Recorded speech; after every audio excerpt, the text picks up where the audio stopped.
오늘 빌립보서의 말씀을 읽었는데 바울은 빌립보 교회가 드린 선교 헌금에 대해 너무너무 극찬하며 감사하는 그런 내용입니다. 조금 뒤에 설명하겠지만 바울은 왜 이토록 빌립보 교회가 드린 선교 헌금에 대해서 감격해 할까요? 경제적으로 단순히 도움을 받고 내 선교 상황을 열리게 해서 때문일까요? 그렇지 않습니다. 빌립보 교회가 드린 그 헌금이 갖는 영적 의미, 가치를 바울은 누구보다 잘 알고 있었습니다. 그래서 감격해하고 또 감사해하고 있습니다. 우선 15절을 함께 했습니다.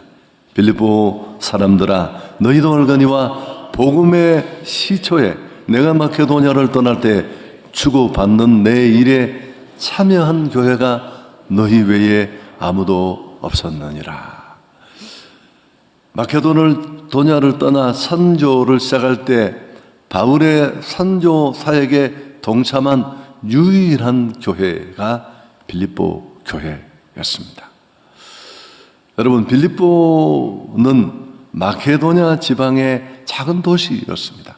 경제적으로 형편이 넉넉지 않은 그런 부유한 지역의 교회가 아니었습니다. 고린도서 8장에 보면 그들이 극심한 가난 가운데 있었다, 그렇게 적고 있거든요.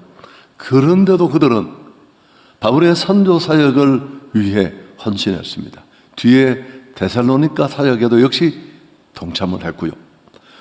왜 다른 교회들은 바울의 선교 사역을 후원하지 않았을까요?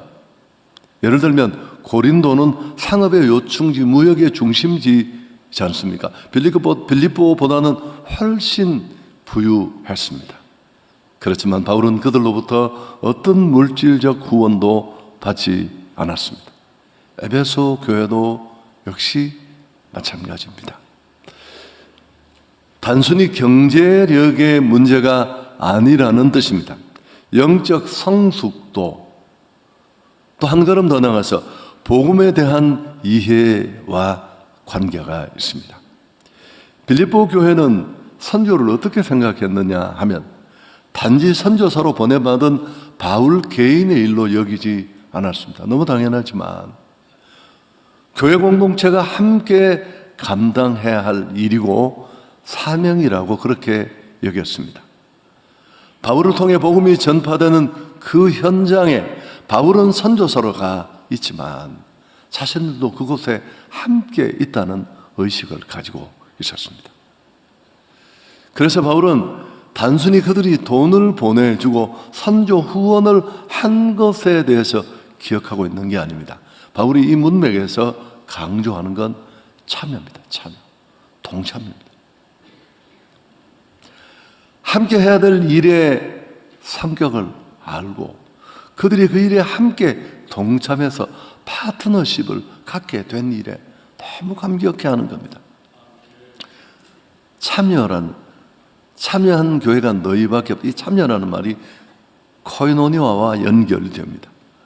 단순히 후원하는 정도가 아니라 상방향의 교제와 동력을 일컫습니다.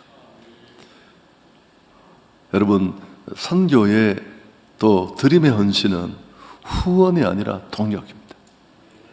바울이라는 탁월한 사역자, 그리고 그 배후에 계신 하나님 나라를 이끌어 가시는 하나님 사역에 기꺼이 파트너가 되는 그 일에 너희가 참여했다는 사실이 너무 감사하다. 선교적 교회, 선교적 제자도를 꿈꾼다면 우리는 이 본질을 간과할 수 없습니다. 우리 모두가 선교사입니다. 초기 교회는 선교사와 비선교사의 구분이 없었어요. 오늘 우리 교회는 어떻습니까? 아니, 나는 어떤 모습입니까? 선교 그저 가는 사람들 가고 선교사 은사 받은 사람들 부르심 받으니까 가야지.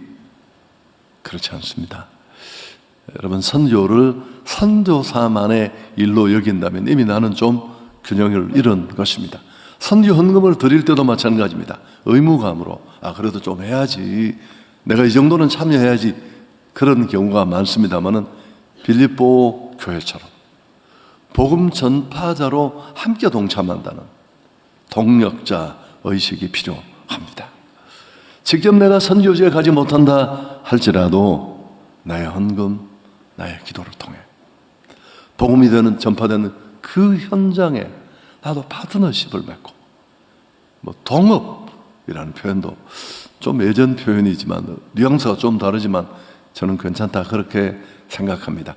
빌립보 교회는 가난했지만 행복했습니다. 바울 같은 그 탁월한 선교사와 파트너십, 구글이 내 조그만한 회사와 파트너십을 맺는다. 와, 이거 대단한 일 경제신문에 나야 되지 않겠습니까? 선교 헌금은 선교사와 성도를 잇는 영적 끈입니다. 바울이 감옥에서도 치열하게 복음 사역을 멈추지 않았던 동력은 어디에 있었을까요? 이 연결성과도 무관치 않다는 사실입니다. 할렐루야. 자, 이제 두 번째, 계속해서 바울은 또 한 가지 영적 원리를 소개하는데요. 하나님을 향해 드린 이런 헌신의 드림은 단순히 받는 사람만을 위한 것이 아니라는 겁니다. 오히려 드리는 사람 그 자신에게 큰 유익이 된다고 강조를 하는데, 바울은 자신이 빌립보 교회 헌금을 언급하는 이유를 분명히 말합니다. 앞에도 제가 말씀드렸지만 그저 돈 보내줘서 고맙고 후원해줘서 어려운데 감사하고 이런 차원을 뛰어넘습니다. 정말 너희들에게 풍성한 열매가 맺히기를 바라는 마음 때문이다. 자, 17절도 함께 읽습니다. 내가 선물을 구함이 아니요 오직 너희에게 유익하도록 풍성한 열매를 구합니다. 내가 지금 이 얘기를 이렇게 언급하는 건 선교헌금 더 많이 보내서 내 사역에 더 일을 마음껏 구김없이 할 수 있는 그런 측면이 아니라, 또 이런 격려를 듣고 더 많이 보내주기를 바라는 마음이 아니라 너희에게 유익하고 너희가 풍성한 열매를 구합니다. 여러분, 주목할 단어는 여기 열매라는 단어인데 이게 상업 용어라고 합니다. 투자에 대한 이익이나 수익을 의미합니다. 사실은 15절에도 이런 표현이 스쳐 지나갔습니다만 참 독특한 표현인데, 내게 주고받는 일에 참여한 교회가 너희 외에는 아무도 없었다. 15절 기억나시죠? 여기 주고받는 일, 우리 번역은 이렇게 되었지만 사실 상업적으로 장부 작성을 의미하는 용어입니다. 바울은 빌립보 교회가 드린 선교 헌금을 하늘나라 은혜에 적립되는, 하나님 노트에 기록되는 영적 드림으로 보았다는 사실입니다. 그들이 복음을 위해 심은 이 씨앗이 영원한 결실과 열매로 되어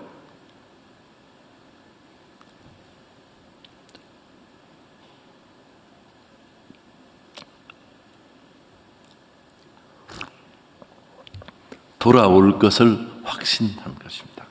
여러분, 이건 단순히 종교적 위로가 아니라 실제였습니다.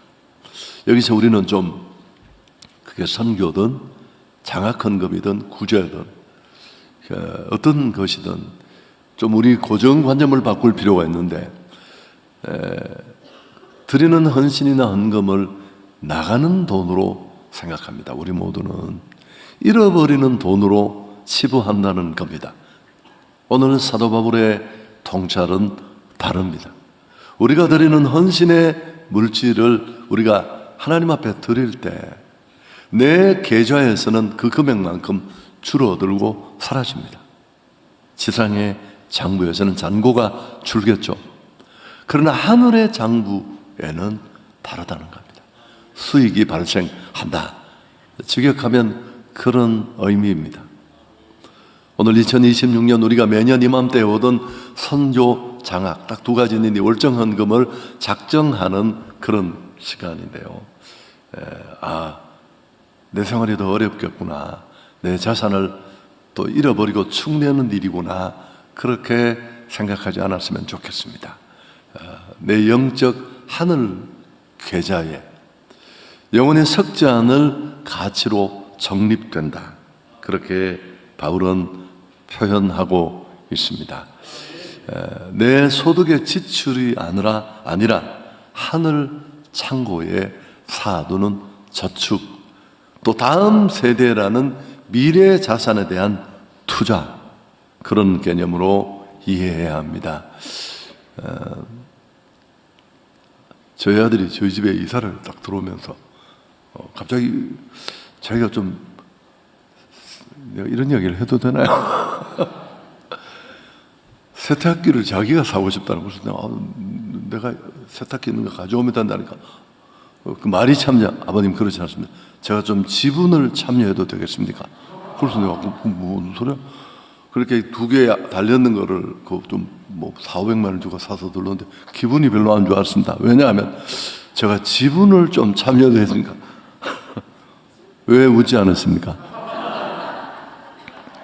그래서 나하고 참 텀 들어본 얘기에서 우리 와이프하고들이 웃기는 자식이라고, 내가 세탁기는 잘 쓰고 있습니다만은, 그래서 마치 그 물질은 하나님 나라에 나의 지분을 심는 것과 같다, 꼭 같습니다.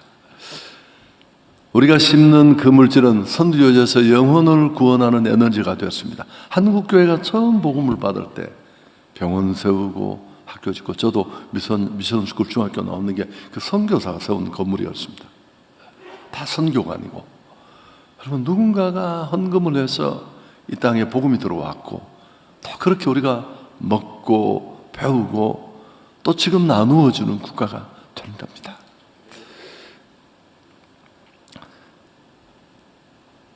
여전히 우리가 드리는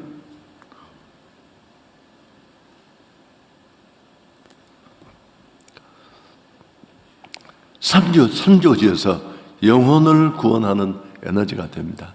또 장학금을 통해서도 다음 세대의 리더를 키우는 그런 풍성한 열매로 돌아오게 될 줄 믿습니다. 그 빌립보 교회가 바울에게 보낸 헌금으로 얼마나 많은 영혼들이 구원받았을까요? 여러분, 예수님 다음으로 가장 많은 사람들을 하나님 앞으로 돌아오게 한 최고의 선교사가 바울이에요.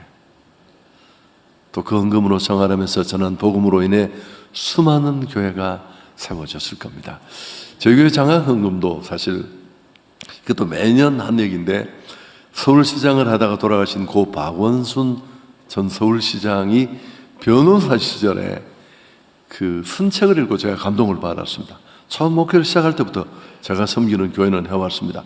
1% 헌금. 늘 우리는 삶의 수준을 넘어서서 자기를 위해 살기에도 헉헉합니다.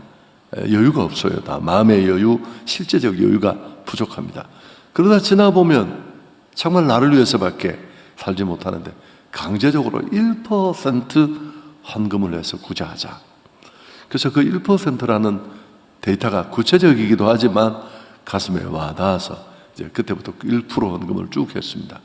제가 와서도 17년 동안 이제 여전히 하고 있습니다. 오늘 아침에 제가 데이터를 달라고 해서 보니까 그동안 700명 넘는 자녀들이 이 장학헌금으로 도움을 받았습니다. 큰 금액은 아니지만 그래도 격려가 되고 기억이 될 수 있는 그런 물질이었습니다. 그래서 그렇게 많은 곳에 실제적으로 쓰여주고 있습니다. 자, 세 번째 마지막 얘기인데, 우리가 헌신하지 못하는 것, 선교든 또 누군가를 돕는 일을 망설이는 이유가 뭘까요? 이런 기본적인 확신이 부족하기도 하지만 형편이 어렵기도 하고, 또 한 가지 우리 헌신을 막는 큰 이유 중에 하나는 미래에 대한 불안이 있을 겁니다.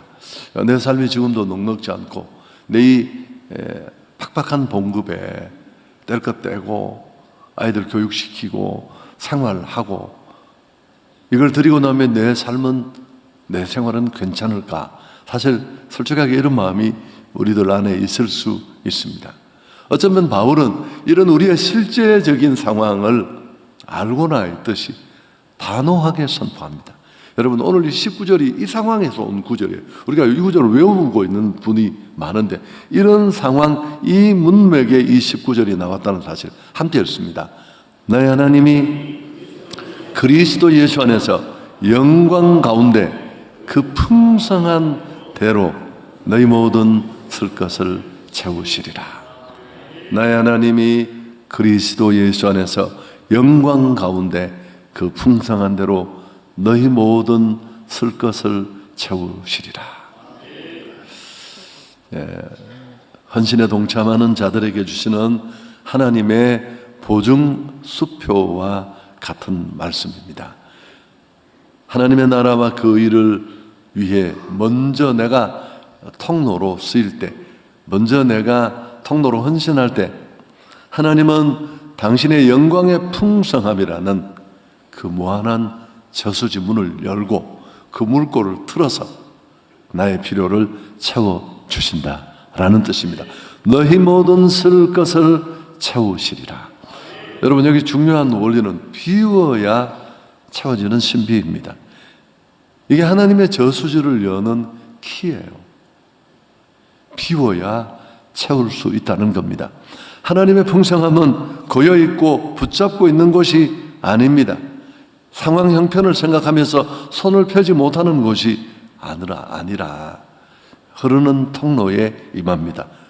드림과 비움이 채워짐의 시작이 되는 겁니다. 2026년 아니 앞으로 여러분의 삶이 마르지 않는 샘이 될 수 있기를 축복합니다. 그럼 끊임없이 흘려 보내야만 합니다. 하나님의 풍성함은 고여있는 곳에 머물지 않습니다. 흐르는 곳에 임한다는 사실. 사회 갈 이야기는 너무 많이 해서 들으면 짜증나시죠? 필요 없는 이야기입니다. 와튼 스쿨의 교수인, 유명한 책이잖아요. 애덤 그랜트의 기브 앤 테이크. 다른 사람을 향해 베풀고 양보하고 헌신하는 행위가 어떻게 성공으로 이어지는가를 객관적으로 증명한 책이에요. 끊임없이 나누고 베풀고 드리고 양보하는데 망하고 다 거들나야 하는데, 오히려 그런 사람이 잘 살고 누리고 또 인정받고 세상의 성공 법칙과 하나님 나라의 원리가 맞닿아 있다는 것을 보여줌으로써 지적인 설득력을 높이는데, 여기 세 종류의 사람이 나오잖아요. 기버, 테이커, 매처. 기버는 끊임없이 주는 사람입니다. 받는 것보다 더 많이. 테이커는 준 것보다 더 많이 받기를 기대하는 사람입니다. 당연히 많이 줄 수 없겠죠. 매처는 받은 것만큼 되돌려 주는 사람입니다. 여러분, 더 많이 퍼주고 더 많이 양보하고 더 많이 베푸는 사람들은 호구가 되기 십상이잖아요. 그런데 성공의 꼭대기에 기버들이 많아요. 이유가 뭘까요? 여기저기서 베풀고 먹이고 도와주었던 사람들은, 여러분, 사람은 이유 없이 섬김을 받고 대접을 받으면 불편한 심정이 형성됩니다.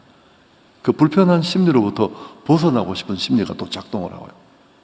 어떻게든 상황만 되고 기회만 된다면 그를 향해 좋은 말도 하고 아낌없이 쓰고. 제가 이제 설교학 강의 할 때 그 겸임 교수로 있을 때 그 내 제자 중에 하나인데, 이 친구 참 잘 베푸는 친구야. 어제도 보면 페북에 이 친구가 그냥 별것 아닌 사진 한 장을 찍어 올리면 한 30명이 줄을 달아요. 쫙. 그거 보고 단 게 아니라 이 친구가 너무 그 베푸는 데 능한 사람이라는 걸 이미 다 경험을 한 친구들이에요. 10살이나 많은 목사님이 제게 들어와서 그 친구 얘기를 하면서, 정말 최 목사는 제가 한번 도와주고 싶은 사람입니다. 내 인생을 걸고 이 친구는 도와주고 싶은 사람입니다. 제가 이런 사람을 몇 명을 만났어요. 여러분, 그 인생이 어떻게 힘들겠습니까? 어떻게 허허롭겠습니까? 놀라운 것은 하늘나라의 원리도 꼭 같다는 겁니다. 예수님은 주는 것이 받는 것보다 복이 있다. 하나님의 나라와 그의 의를 위하여 심는 자는 결코 하나님이 그냥 있지 않습니다. 하나님 나라의 경제 원리입니다. 물질의 주인은 하나님이신 줄 믿습니다. 그분은 우리가 어떻게 쓰는지를 보고 있습니다. 물질은 사용할 때 의미가 있는 것입니다. 제가 이제 설교를 정리하면서 사실 이번 설교를 준비하는데 어려움이 많아서 여러 가지 어려움이 있지만 정말 이렇게 정말 하나님 나라의 가치를 알고 있는 걸까 우리가?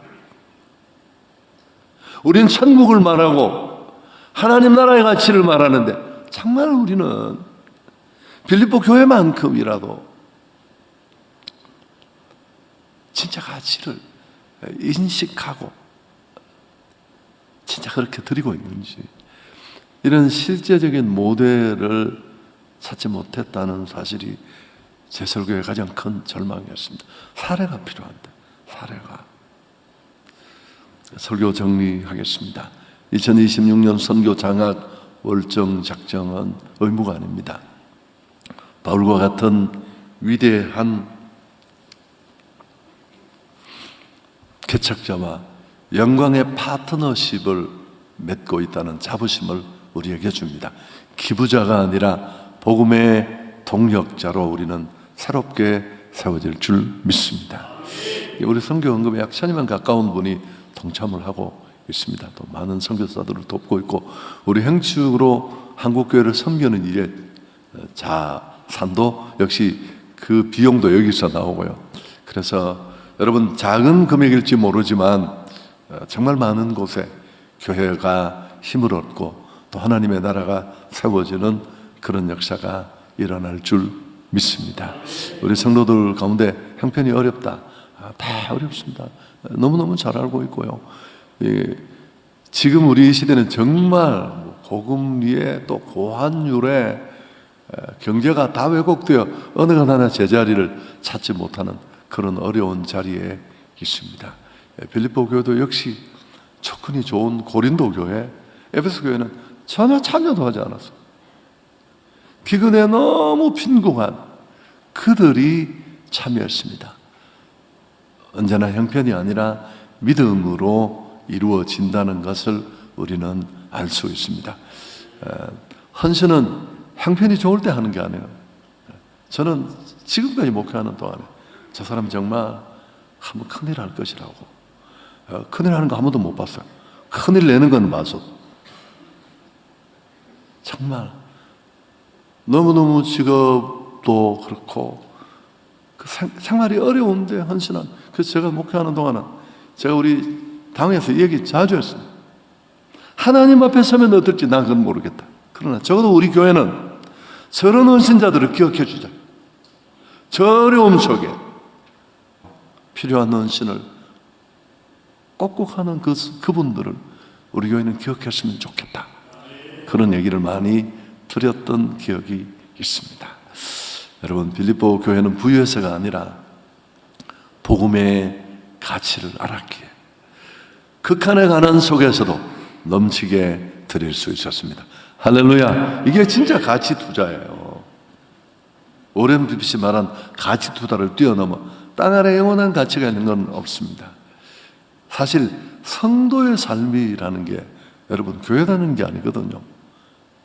보이는 삶, 내 나라를 내려놓고 보이지 않는 삶, 하나님 나라를 꿈꾸면서 그 가치를 하나씩 이사보내고 이전하고 주님 앞에 가는 길입니다. 우리의 작은 헌신을 통해 하나님의 나라가 세워지는 역사가 있기를 축복합니다.